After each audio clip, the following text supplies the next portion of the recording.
Hi, hello my dear students. Hope you all are enjoying this video classes. Today I heartily welcome you all in this session, subject Science and class 7th standard. My dear students, as we have discussed in our earlier class about nutrition in plants. So in that mode of nutrition in plants, we have discussed autotrophs, heterotrophs. Yes, in today's session, we will discuss about photosynthesis. Yes, we will discuss about photosynthesis.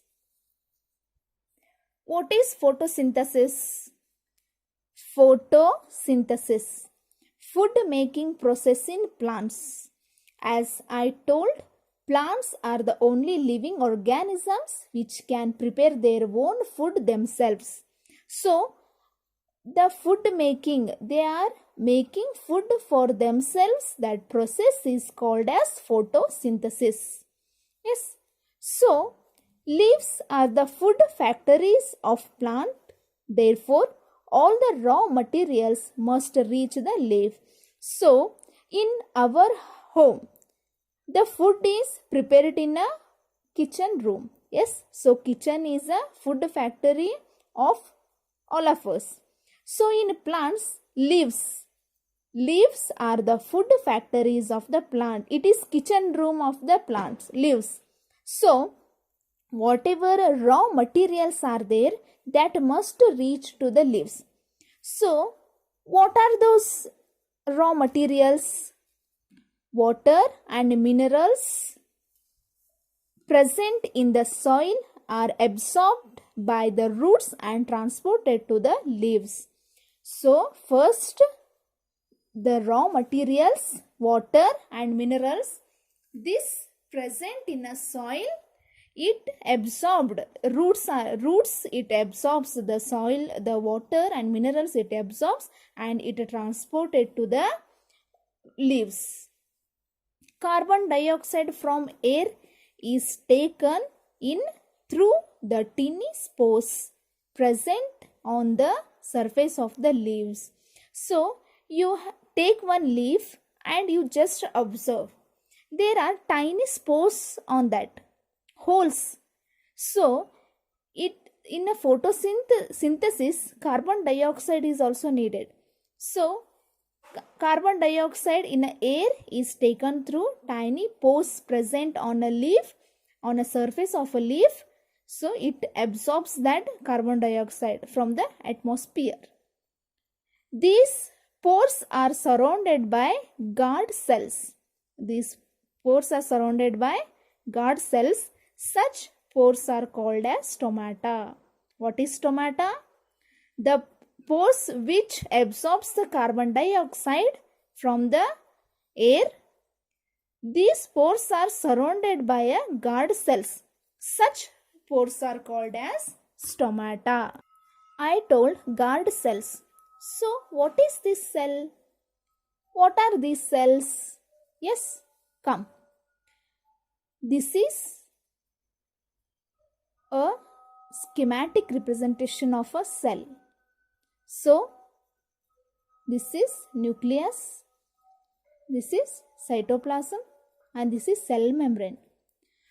My dear students, you know, you have seen that buildings are made up of bricks.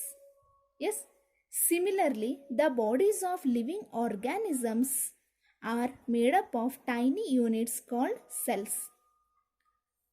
The bodies of living organisms are made up of a tiny units called cells. What are cells? So how the building is built on a bricks. So one by one how they are joining the bricks and they are constructing a wall. So like that a human body is made up of a tiny units called cells. The cell is enclosed by a thin outer boundary called cell membrane. On a cell, there is one small thin outer boundary, one layer like structure. That structure, as I am showing in this diagram, this is cell membrane. It is called as a cell membrane. Most cells have distinct centrally located spherical structure called the nucleus. Most cells it have distinct centrally it is located. This is called as a nucleus. Yes, the nucleus is surrounded by a jelly like substance called cytoplasm. So this nucleus is surrounded by a jelly like structure. It is like a jelly like structure. So it is called as a cytoplasm. This is about cell. Next, so this is guard cells. Next point, water and minerals are transported through leaves by the vessels which run like pipes throughout the root, the stem, the branches and the leaves. So water and minerals are absorbed by the root. So it must reach to the leaf by there must be one contact, which contact them, that is pipe like structure, stem. So to stem vessels which run like pipes throughout the roots it's run like pipes. So how types from the taps and from pipes how we are using in our homes, from pipes how we are filling water in a home. So like that these vessels helps act like a pipes throughout roots and stem, branches and the leaves. The leaves have a green color pigment called chlorophyll. It is color pigment. Pigment means color. It is chlorophyll. My dear students, the leaves have green color. It is because the chlorophyll present in that. So one more point, our blood color is also red. So in that also there is a pigment. That pigment is called hemoglobin. Okay, that you will learn in your next section. But the green color pigment present in a leaf, that is chlorophyll. That's why leaf are green in color. It helps leaves to capture the energy of the sunlight. This energy is used to synthesize. Synthesize means it is prepare. It means prepare food from carbon dioxide and water. So what this chlorophyll does? See, it helps leaves to catch the energy of the sunlight. So as I told, photosynthesis required even sunlight, carbon dioxide, water, minerals. So it prepares the food from these raw materials. So this chlorophyll helps to capture the energy from the sunlight and it prepares the food from the carbon dioxide and water. Since the synthesis of food occurs in the presence of sunlight, it is called photosynthesis. This photosynthesis occurs in the presence of sunlight.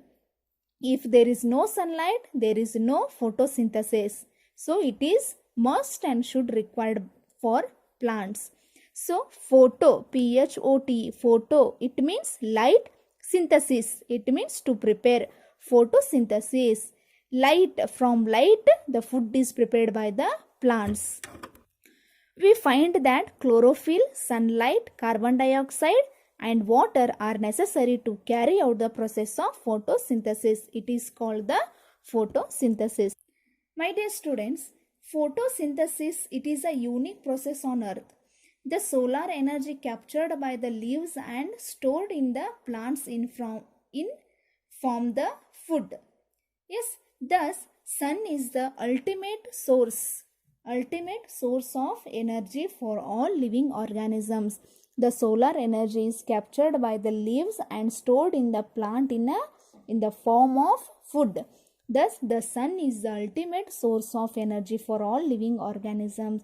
So, for the photosynthesis, the sun energy is must and should required. So, photosynthesis is very important for all living organisms because during photosynthesis, the oxygen is released by the plants which we are breathing. So, without oxygen, there is no life on earth. Understand, my dear students? So hope you all have understand today's section. Now it is homework time. I have prepared some questions for you. Please write down answers and send me in a group. My dear students, please whatever points I have shown in this video, you just note down all the points and then you write these questions in classwork. So there is no separate notebook for homework. Understand? First question, which part of a plant is called as food factory of the plant? What is stomata? Draw a cell, mention the parts. Explain cell, cell membrane, nucleus, cytoplasm. Fifth one, what is photosynthesis? You just write your homework and send to me. Thank you.